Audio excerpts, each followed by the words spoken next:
اعوذ باللہ من الشیطان الرجیم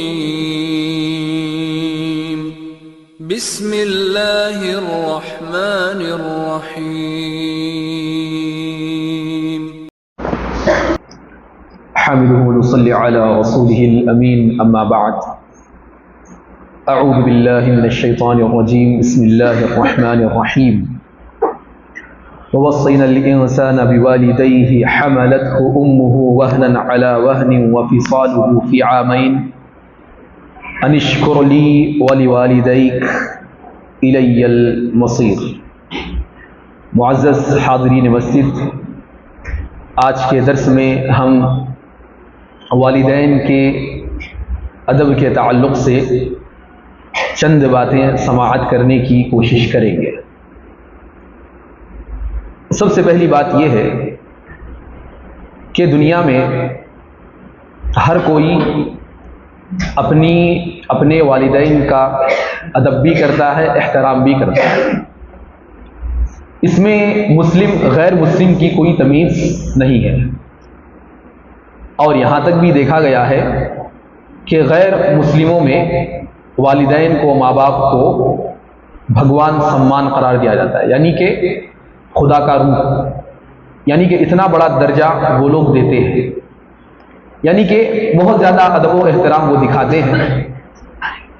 لیکن ہم اپنے والدین کو کس نظریے سے دیکھتے ہیں؟ والدین کا ادب احترام تو ہم فطری طور پر، طبعی طور پر کرتے ہیں، لیکن صرف فطری طور پر، طبعی طور پر کہ انہوں نے ہمیں پیدا کیا ہے، پالا ہے، پوسا ہے، ہمارے لیے خون پسینہ ایک کیا ہے، اس لیے ادب کرنا چاہیے، صرف اس لیے کرنا چاہیے تو نہیں. ہم والدین کا ادب و احترام اس لیے کرتے ہیں کہ یہ اللہ اور اس کے رسول کا حکم ہے. غیر مسلموں کے پاس یہ چیز نہیں ہے. وہ ادب و احترام کرتے ہیں، لیکن حکم کس کا ہے؟ ان کے پاس کسی کا حکم نہیں ہے. ہمارے پاس اللہ کا حکم ہے، ہمارے پاس رسول اللہ صلی اللہ علیہ وسلم کا حکم ہے. لہذا اللہ تعالیٰ نے قرآن مجید میں ہمیں تاکید فرمائی، وصیت کی، یعنی کہ تاکیدی حکم دیا کہ تمہیں چاہیے کہ اپنے والدین کے ساتھ اچھا سلوک کرو، بہتر سلوک کرو. اور اسی طرح ایک شخص اللہ کے رسول صلی اللہ علیہ وسلم کے پاس آیا اور کہا کہ سب سے زیادہ بہتر سلوک کس کے ساتھ ہونا چاہیے؟ کون مستحق ہے سب سے زیادہ اچھا سلوک کیے جانے کا؟ تو اللہ کے رسول نے فرمایا کہ دیکھو، تیری ماں ہے، تمہاری ماں ہے، جو سب سے زیادہ مخلوقات میں جو سب سے زیادہ حق رکھتی ہے، اس کے ساتھ اچھا سلوک کیا جائے. پھر سوال کیا کہ پھر کون؟ تو اللہ کے رسول نے کہا کہ تیری ماں ہی ہے.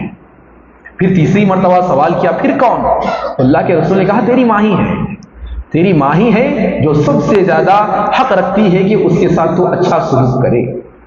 پھر سوال کیا تو اللہ کے رسول نے کہا کہ تیرا باپ، یعنی کہ والدین جو بھی ہے ان کے ساتھ اچھا سلوک ہونا چاہیے. اور یاد رکھیے، اللہ کے رسول صلی اللہ علیہ وسلم نے والدین کی نافرمانی کو واضح الفاظ میں حرام قرار دیا ہے کہ اللہ کے رسول نے فرمایا ان اللہ حرم علیکم حقوق الامہات، کہ والدین کی نافرمانی تم پر حرام ہے. جس طرح سود حرام ہے، جھوٹ حرام ہے، چوری حرام ہے، ڈکیتی حرام ہے، اسی طرح اگر کوئی والدین کا نافرمان ہے تو یہ بھی حرام کام کر رہا ہے. اسی طرح محترم سامعین، دیکھیے کتنا بڑا مقام اللہ تعالیٰ نے دیا ہے کہ اللہ کے رسول صلی اللہ علیہ وسلم نے فرمایا کیا میں تمہیں بڑے گناہوں میں سے بڑے گناہ کے بارے میں نہ بتاؤں؟ یعنی کہ گناہ ہے، بڑے بڑے گناہ ہیں، ان سے بھی بڑے گناہ کے بارے میں نہ بتاؤں؟ پھر اللہ کے رسول نے کہا کہ الاشراک باللہ وعقوق الوالدین، کہ اللہ کی نافرمانی، اللہ کے ساتھ شرک اور اسی کے ساتھ والدین کی نافرمانی بہت بڑے گناہوں میں اللہ کے رسول صلی اللہ علیہ وسلم نے شمار کیا ہے. اسی طرح دیکھیے عبداللہ بن مسعود فرماتے ہیں کہ میں نے اللہ کے رسول صلی اللہ علیہ وسلم سے پوچھا سب سے عمل محبوب کون سا ہے، سب سے پیارا عمل کیا ہے؟ ابھی پیچھے ہم نے کہا کہ سب سے بہترین سلوک کس کے ساتھ کیا جائے، اچھے سلوک کے قابل کون ہے، اور یہاں پر سوال کیا ہو رہا ہے، سب سے پیارا عمل کیا ہے، محبوب عمل کیا ہے؟ تو اللہ کے رسول نے فرمایا والدین کی فرمانبرداری، یہی سب سے پیارا، سب سے محبوب عمل ہے. پھر آپ نے فرمایا پھر کون سا؟ تو جب فرمایا کہ اللہ کے راستے میں جہاد کرنا. حالانکہ جہاد بہت بڑا عمل، جان کو داؤ پہ لگا دینا، قربان کر دینا، سارے جسم کا خون نکال کر اللہ کی راہ میں بہا دینا، اتنا بڑا عمل جہاد ہے۔ لیکن دیکھیے حدیث میں کیا فرمائے گا، ایک شخص اللہ کے رسول کے پاس آیا اور جہاد میں شریک ہونے کی اجازت مانگی، تو آپ نے پوچھا کیا تیرے والدین زندہ ہے، کیا وہ بغیر حیات ہے؟ تو اس نے کہا ہاں میرے والدین زندہ ہے۔ تو اللہ کے رسول نے کہا جا ان کی خدمت کر، یہی جہاد ہے، ان کی خدمت کر لے، تو زندہ رہے، تیرے جسم میں روح باقی رہے اور تو اپنے والدین کی خدمت کر، یہی جہاد ہے۔ تجھے اللہ کی راہ میں نکال کر اپنے خون کے خطرے بہانا وہ الگ مقام ہے، ٹھیک ہے، لیکن جب تیرے والدین زندہ ہے تو اس مقام پر تو اس مقام کو ترجیح دے اور اپنے والدین کی خدمت کر۔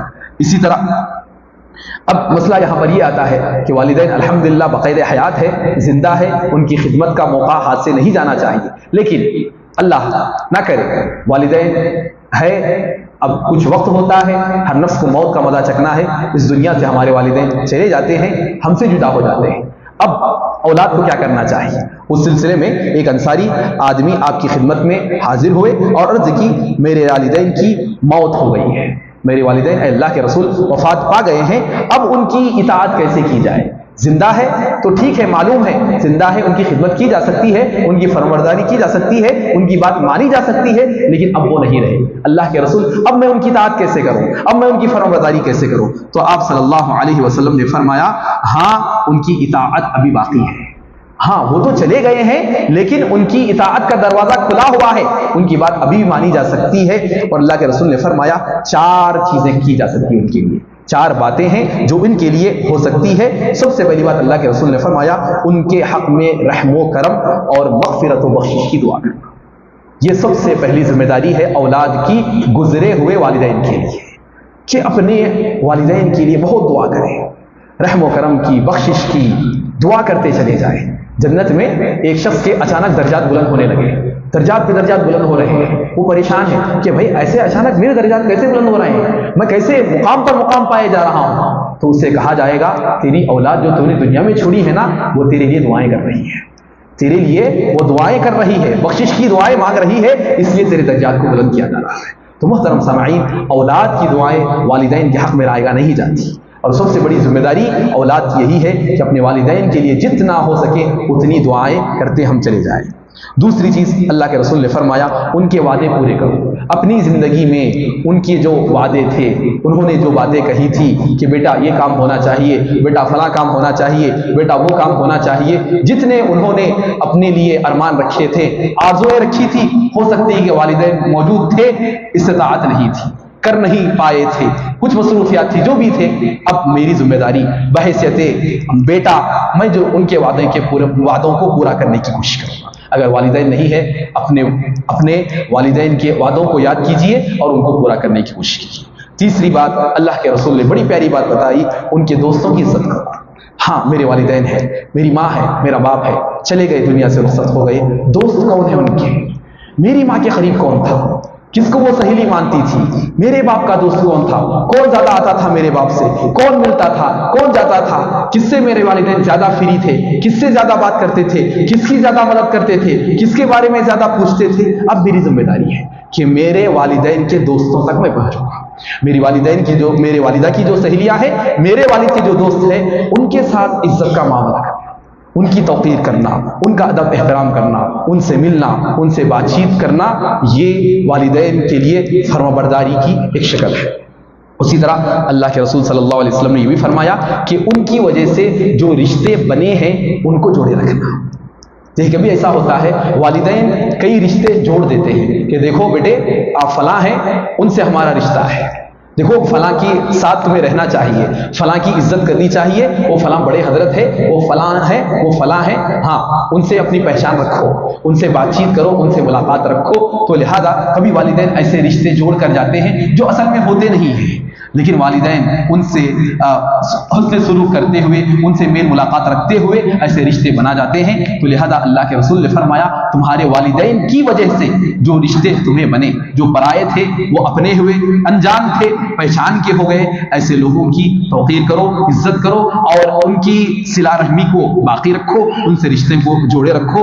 لہذا والدین کی وفات کے بعد یہ باتیں ہیں ابھی تیرے ذمہ باقی ہے، تو یہ کام کرتے ہوئے اپنی والدین کے جو کہ چلے گئے ہیں ان سے فرمانبرداری کا ثبوت دے سکتا ہے۔ تو محترم سامعین، لہذا والدین کی ہر معاملے میں اطاعت ہونی چاہیے، لیکن ایک بات یاد رہے، اگر ہمارے والدین جاہل ہے، گنوار ہے، شریعت کا علم نہیں ہے، عقیدے کو نہیں جانتے، اللہ کے بارے میں صحیح علم نہیں ہے، رسول اللہ صلی اللہ علیہ وسلم کی تعلیمات ان کے سامنے نہیں ہے، کبھی وہ کیا کرتے ہیں، بدعات پر ہمیں ابھارتے ہیں، رسومات پر ہمیں ابھارتے ہیں، غلط باتیں ہم سے کہہ جاتے ہیں، زبردستی کروائی جاتی ہے کہ فلاں کام کر، گرچہ کہ شریعت میں اس کی اجازت نہیں ہے، شریعت کی روح سے دیکھا جائے تو وہ بدعت ہے کہتے ہیں، تو پھر اس معاملے میں والدین کی اطاعت نہیں کی جائے گی۔ ہاں، یہاں پر والدین کی فرمانبرداری نہیں کی جائے گی، یہاں پر انہیں روکا جائے گا، انہیں منایا جائے گا، انہیں بتایا جائے گا کہ دیکھو والدین ہمارے، میری امی، میرے ابا، ٹھیک ہے تمہاری بات ٹھیک ہے، لیکن شریعت میں اس کی کوئی گنجائش نہیں ہے، میں یہ کام نہیں کر سکتا، یہ بدعت ہے، ہاں یہ گناہ کا کام ہے، یہ حرام کام ہے، لہذا چار لوگوں کی خوشی کے لیے اللہ کو ناراض ہم کر نہیں سکتے، لہذا فلاں کام ہم نہیں کریں گے۔ لہذا اللہ کے رسول نے فرمایا انما الطاعۃ فی المعروف، کہ صرف بھلے کاموں میں اطاعت ہے، برے کاموں میں نہیں ہے۔ اور اللہ کے رسول نے فرمایا لا طاعۃ لمخلوق فی معصیۃ الخالق، کسی کی بھی بات نہیں مانی جائے گی اللہ تعالیٰ کی نافرمانی کے معاملے میں۔ رسول اللہ صلی اللہ علیہ وسلم کی لائی ہوئی شریعت کے خلاف کوئی بھی کتنا ہی بڑا کیوں نہ ہو، اگر ہمیں یہ کہے جے جائے کہ وقت کا حکمران ہی کیوں نہ ہو، اس سے بھی بغاوت ہو سکتی ہے اگر وہ اللہ اور اس کے رسول کی مخالفت کرنے پر ہمیں ابھارے۔